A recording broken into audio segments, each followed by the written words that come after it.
പുതിയൊരു വീഡിയോയിലേക്ക് എല്ലാവർക്കും സ്വാഗതം. ഇന്ന് നമ്മൾ തയ്യാറാക്കാൻ പോകുന്നത് നല്ലൊരു മെഴുക്ക് പുരട്ടിയാണ്. അതിനായിട്ട് ചക്കക്കുരു ഒരു 3-4 എണ്ണം ക്ലീൻ ചെയ്തെടുത്തിട്ടുണ്ട്, സവോള അരിഞ്ഞത്, വെണ്ടയ്ക്ക നീളത്തിൽ അരിഞ്ഞെടുത്തത്. ഇനി ഇത് തയ്യാറാക്കുവാനായിട്ട് ഒരു ചട്ടിയിലേക്ക് ചക്കക്കുരു ഇട്ട് കൊടുക്കാം, ഒരൽപ്പം വെള്ളം ഒഴിച്ച് കൊടുക്കാം. ഇതൊന്ന് നല്ലതുപോലെ ഒന്ന് വേവിച്ചെടുക്കാം. പാൻ അടുപ്പത്ത് വെച്ച് കൊടുത്ത് ഒന്ന് ചൂടായി വരുമ്പോൾ എണ്ണ ഒഴിച്ച് കൊടുക്കാം. ഇതിലേക്ക് കടുകിടാം.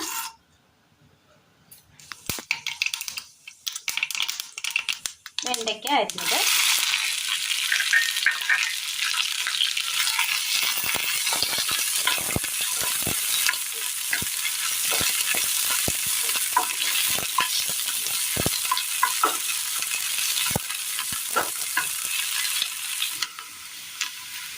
ചെറുതായി ഒന്ന് വാടി വരുന്ന സമയം സവോള ഇട്ട് കൊടുക്കാം.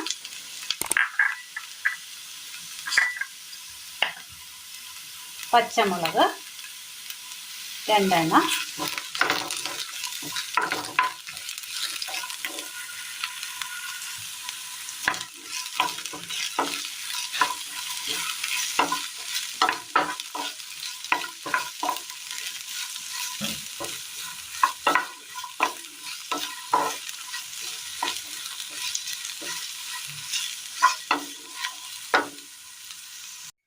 ചക്കക്കുരു ഒന്ന് ഹാഫ് വേവായി വരുമ്പോൾ അതിനകത്തേക്ക് ഉപ്പും ഒരൽപ്പം മഞ്ഞൾപ്പൊടി, ഇനി ഒന്ന് മൂടി വെച്ചൊന്ന് വേവിച്ചെടുക്കാം.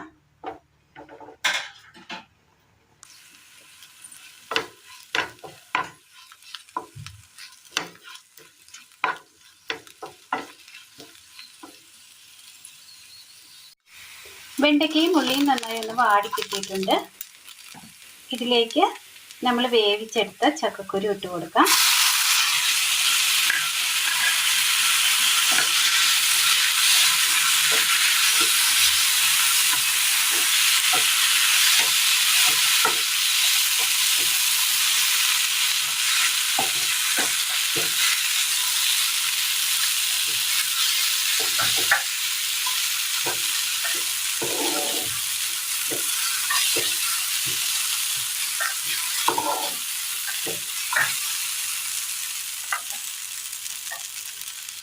ചക്കക്കുരുവിലാണ് നമ്മൾ ഉപ്പ് ചേർത്ത് കൊടുത്തിരുന്നത്.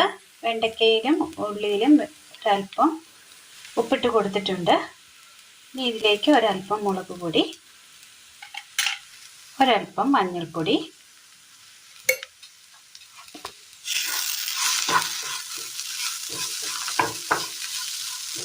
പച്ചമുളകിന് എരിവ് കുറവാണ്, അതുകൊണ്ടാണ് മുളക് പൊടി ഇട്ട് കൊടുത്തിരിക്കുന്നത്.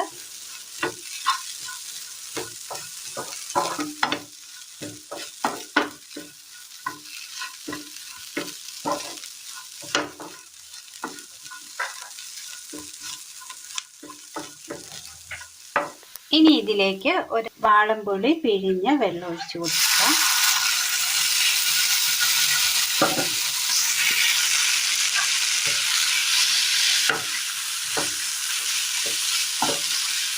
ഒരൽപ്പം പുളിക്ക് വേണ്ടിയാണ്.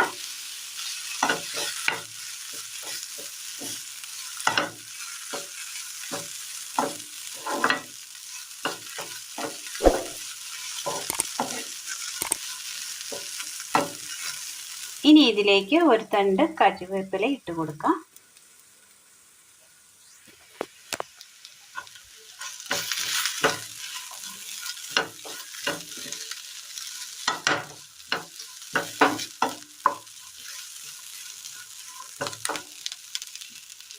നന്നായി ഒന്ന് റോസ്റ്റായി കിട്ടിയിട്ടുണ്ട്. ഇനി ഇത് തീ ഒന്ന് ഓഫ് ചെയ്യാം. അങ്ങനെ നല്ല ടേസ്റ്റിയായ നല്ലൊരു മെഴുക്ക് പുരട്ടിയാണ് നമ്മൾ ഇന്ന് തയ്യാറാക്കിയിരിക്കുന്നത്. ഇത് ചോറിനൊപ്പം കഴിക്കാൻ പറ്റിയ നല്ലൊരു ടേസ്റ്റിയായ മെഴുക്ക് പുരട്ടിയാണ്. വെണ്ടയ്ക്ക ചക്കക്കുരു കോമ്പിനേഷനിൽ നമ്മൾ തയ്യാറാക്കിയെടുത്തത്. എല്ലാവരും ഒന്ന് ചെയ്ത് നോക്കണം. വീഡിയോയെക്കുറിച്ചുള്ള അഭിപ്രായങ്ങൾ കമൻറ്റ് ബോക്സിൽ അറിയിക്കുവാൻ മറക്കരുത്. അപ്പോൾ ഇന്നത്തെ വീഡിയോ എല്ലാവർക്കും ഇഷ്ടമായി എന്ന് വിചാരിക്കുന്നു. ഇഷ്ടമായാൽ ലൈക്ക് ചെയ്യാനും ഷെയർ ചെയ്യാനും സബ്സ്ക്രൈബ് ചെയ്യാനും മറക്കരുത്. താങ്ക്